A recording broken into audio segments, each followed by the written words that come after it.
Vitis Labrusco ou Vitis Labrusca é a uva americana. É aquela uva que a gente faz, o vinho colonial, que é o vinho suave, ele tem o nome de vinho da vovó, vinho da colônia. Esse famoso aí, o Pérgola, que está aí ganhando prêmios, enriquecendo o povo, é feito desta uva, elaborado a partir desta uva, da uva Labrusca, Vitis Labrusca. Que nós temos duas espécies, a Labrusca e a europeia, ambas vites, né? Vinhas. Para fazer o vinho colonial, nós usamos então a americana, que é a Labrusca. Para os demais vinhos, nós usamos a europeia. Isso é básico, isso é clássico. Mas a aula aqui é lambrusco. Então, tem muito pessoal confunde muito a palavra lambrusco com a palavra labrusco. O vitis, quando fala da uva, a gente fala vitis labrusca. E o vinho é lambrusco. Mas o interessante também é que é o nome do vinho, é o nome da região, que é uma DOC G, e também é o nome de algumas uvas. Aqui no nosso material, nas nossas pesquisas, nós identificamos mais de 60 variedades dessa família. É igual a família Moscato. A família Moscato tem 108 variedades. A família Lambrusco, tem 60 variedades. E aqui a gente destaca as principais. Quais são? Salamino de Santa Croce, a Labrusco de Sorbara, a Labrusco Grasporosa de Castelvetro e ainda a Labrusco Maestre, Marani, Monterico e muitas e mais 55 uvas que formam essa família. Todas servem, são usadas para a elaboração do vinho lambrusco. O vinho lambrusco é um vinho que tem perlagem, é um vinho que tem gás carbônico. É um vinho espumante? Não, não é. É um vinho espumante lambrusco. Quando eu comecei a trabalhar com vinho, isso há 30 e tantos anos atrás, este vinho, ele tinha a inserção, era injetado gás carbônico. Mas hoje não é mais. Hoje, devido a ele ter caído assim para o submundo do vinho, porque tinha o gás carbônico injetado, era um vinho mais barato, mais simples. Eles querem mudar esta opinião do povo, dos usuários, dos apreciadores, né?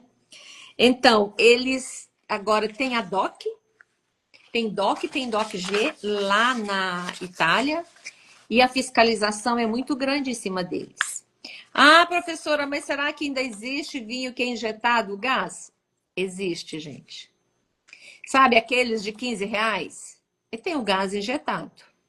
Não vai mudar o sabor, não vai mudar a textura, mas o gás é injetado, não foi formado. Para se fazer o vinho lambrusco, toda hora eu tô confundindo. Para se fazer o vinho lambrusco, é usado o método Charmat, o método Champenoise ou o Petinet, que é o ancestral. O Charmat é aquele cuja fermentação acontece nos tanques de aço inox, nos grandes tanques. Ele foi criado em 1913 pelo enólogo e francês Eugène Charmat. Mas ele estava lá na Itália quando ele inventou isso. Ele é francês, mas estava na Itália. Esse é o método que nós, no Brasil, fazemos os vinhos espumantes. Temos também o método Champenoise, que é o tradicional. Mas no Brasil, a grande maioria dos vinhos espumantes são elaborados pelo método Charmat, cuja fermentação acontece no tanque grande. Ali eles não escapam, não deixam sair as perlagens, que é o gás carbônico. Ele é apreendido ali e dali do tanque ele vai para a garrafa. E a gente abre as garrafas de vinho espumante, solta aquela borbulha, e aquilo faz cosquinha no céu da boca, aquela coisa maravilhosa que a gente ama. Tá, então voltando aqui. A região de Adoc de Lambrusco fica na Emília-Romana. Emília-Romana está no norte da Itália. Então, a Itália é aquela bota. O norte foi colonizado pelos etruscos e o sul foi colonizado pelos gregos. Os primeiros em cima, etruscos, os primeiros embaixo foram os gregos. E ali formou-se o Império Romano. O grande, famoso, imbatível Império Romano. Por conta dos etruscos terem entrado nessa região pelo norte, que eles vieram de toda aquela região europeia, eles ali já cultivavam esta variedade lambrusco e já faziam esse vinho. Então, esse é um vinho da história, da cultura da Itália. Então, eu já falei para vocês, eu estou fazendo um trabalho sobre os vinhos italianos e fala-se muito nos etruscos. Com eles, o continente italiano passou a ser chamado de Enótria. O que é Enótria? É aquele espaço onde só se plantava uva, só se cultivava uva para efeito de vinhos, para fazer os vinhos. Claro, gente, há 2.500 anos o vinho não era o mesmo que nós conhecemos hoje, né? Muita coisa mudou de lá para cá. Bom, então, muito popular no Brasil e nos Estados Unidos, sobretudo a versão Dolce do vinho Lambrusco. Como eu falei para vocês, ele era conhecido como vinho simples, e então ele estava com aquele estigma de vinho simples, vinho barato. Não é mais. Então, hoje, quando você chamar alguém para tomar um vinho lambrusco, nós temos lambrusco assim, de R$ 80 a R$ 700, que eu, inclusive, vi hoje nas minhas pesquisas. Tem vinho lambrusco de todo preço. Tem ele doce, seco e o meio seco. Então, a gente até fala aqui que o vinho seco, nós falamos aqui do método Charmat, deixa eu chegar aqui. Quando você fala em vinho doce, é porque ele tem açúcar. É o açúcar residual da uva da qual ele foi elaborado, né? A fermentação do vinho ocorre pela Saccharomyces cerevisiae. Então, ela põe uma molécula de açúcar, transforma em 2 de gás carbônico e 2 de álcool. Esse é o processo básico de todo e qualquer vinho, né? No lambrusco que seria diferente. Então, é igualzinho os demais vinhos no mundo todo. Mas, para manter o líquido doce, o enólogo não deixa fermentar tudo. Não é que é colocado açúcar lá. Gente, não se coloca açúcar, né? Em alguns países de clima muito chuvoso, muito frio, que é o caso do sul do Brasil, a legislação permite adicionar açúcar. Mas esse é um detalhe que não é para a gente tratar aqui. A verdade é que o vinho, para ser doce, ele não fermenta todo o açúcar que veio da uva com ele. Então, para o lambrusco ser um seco, ele tem menos de 15 gramas barra litro de açúcar. Para ser um suave, ele tem de 15 a 50. E para ele ser um dolce, ele tem mais, né? Acima de 50 gramas de açúcar por litro. E é aquele doce gostoso. Ele não é um doce enjoativo. Diferentemente dos alguns moscatéis do Brasil, que a grande maioria é fresco, é fácil de beber, a acidez equilibra com açúcar. No caso do lambrusco, é muito parecido. O lambrusco, então, é um vinho refrescante. Então, imagino hoje um dia, uma noite de sábado, a gente nem tomaria um lambrusco, nem um vinho espumante. Só se for para abrir o apetite, para o happy hour, antes de começar a tomar o vinho tinto. Porque tá 18 graus é frio para nós, né? Para nós aqui. Bom, o teor de açúcar do lambrusco é de 10 a 11%. E a temperatura para degustação é de 7 a 8 graus Celsius. Quer dizer, é gelado. Por isso que eu disse, numa noite que nem hoje, que está frio, a gente não deve tomar este vinho. Muito menos o vinho espumante. Bom, ele apresenta, então, baixo teor de álcool, que é esse até de 7 a 8%. O nosso vinho espumante, pela legislação, pode começar a 6% até 14%. E ele tem cor clara e translúcida. Por quê?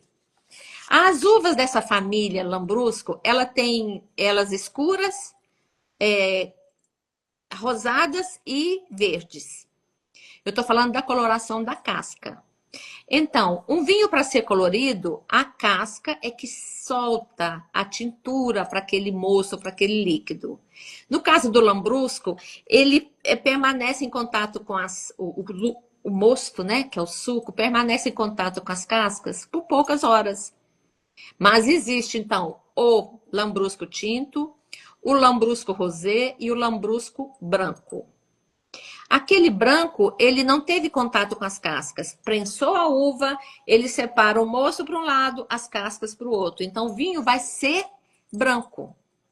E quando ele quer ser rosé, não é mistura de dois. O rosé é que ele ficou pouquíssimas horas em contato com a casca. Ah, pode ser daquela uva rosada? Pode. Mas aquela uva rosada tem coloração também. Bom, a harmonização dos lambruscos.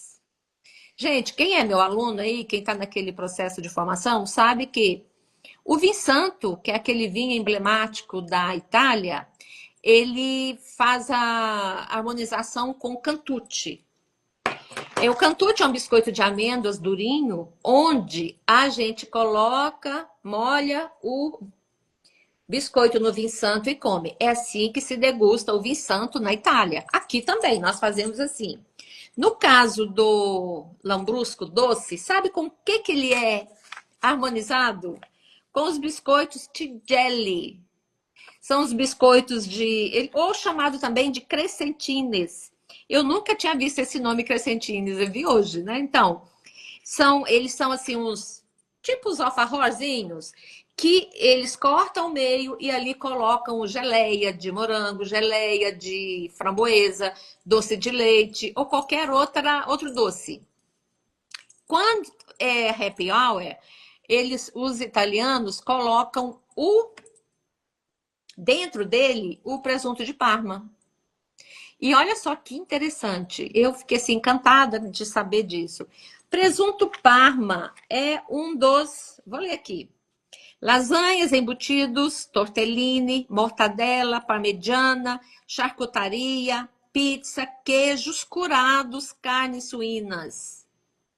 Isso tudo aqui, gente, são clássicos da gastronomia da Emília-Romana. Então, a gente fala aqui daquela harmonização congênita. O vinho produzido na região onde se produz aquele preparo gastronômico. Charcutaria são os embutidos. E aqui o presunto de Parma é a harmonização perfeita. Também nós temos a sugestão de sobremesas, geleias, cremes, cheesecake, bolo de chocolate, que nós já falamos aqui nessas aulas que o bolo de chocolate ele harmoniza legal e bem com banhos. Mas aqui no vinho lambrusco ele é indicado, no vinho lambrusco tinto, inclusive. Nós falamos então da harmonização congênita. Isso aí é clássico. Vamos falar aqui Borgonha. Os vinhos de Pinot Noir harmonizam com o quê? Com os bifes de Borgonha. Aqueles que são cozidos com o próprio vinho. Bom, concluindo, porque nós perdemos 20 minutos aí, né?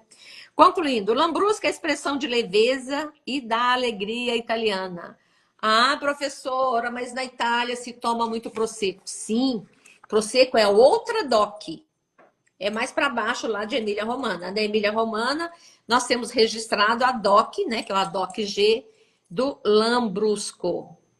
A Itália toda produz, gente, mas então tem a DOC, né? Não encontrou ainda o link, coitado.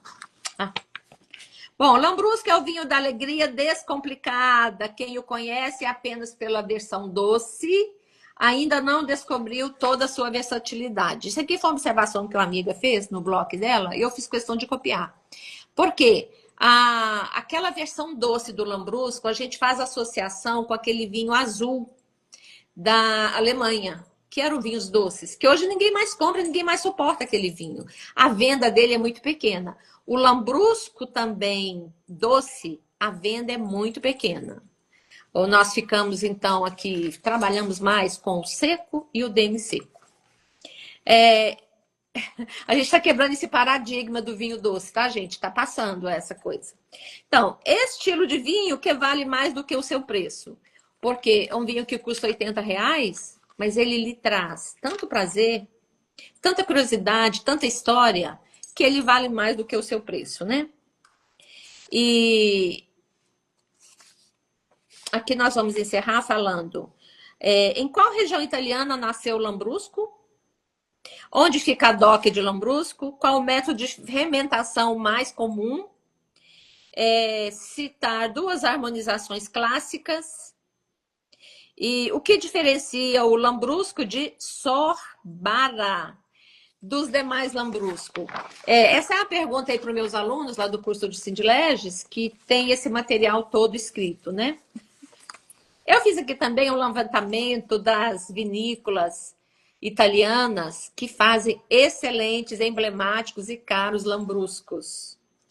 Cleto Charlie, Medici Hermet, Cantina della Volta, Cantina de Carpi e Sorbara. Aqui, olha, já falo inclusive da Sorbara de novo, que é o nome de uma das uvas. Alberto Paltrinieri, Ceviccioli, Terre Vive, Cantina Sette Carni, Cantina Sociale de Sorbara novamente. Então, gente, encerramos aqui. A gente espera que tenha tido pelo menos meia hora. Mas vamos tentar fazer essa aula normal na próxima semana, durante a semana, né? Nos dias úteis, não no próximo sábado. Porque no sábado é outra aula, nós já temos na programação outro tema, então a gente não pode atropelar lá. Eu queria só mostrar para vocês, eu fiz aqui um levantamento, umas fotos. Eu não imprimi. Porque enquanto estava sem conseguir entrar aqui, eu fui imprimir o documento, mas eu imprimi sem as fotos. Eu estou aqui com a coleção daquelas uvas, onde mostra a uva clara, a uva escura, a uva rosada, todas da família Lambrusco. Concluindo, Lambrusco é o vinho, é a uva, que são mais de 60 variedades, e é a DOC G na Itália. Lambrusco são os três, que eu pergunto sempre lá na minha chamada. É um, é outro, é o outro, é o terceiro. Então, são os três. Lembrando que são 60 uvas que formam essa variedade do Lambrusco. Ele pode ser seco, demi-seco ou doce. E pode ser tinto, branco ou rosé. E aí, se alguém tem aí, tá degustando um lambrusco, conta aqui para nós. Qual é o preço que você comprou? Porque nós temos aqui aluno no mundo todo, né, gente? Então diz aí qual foi o preço e qual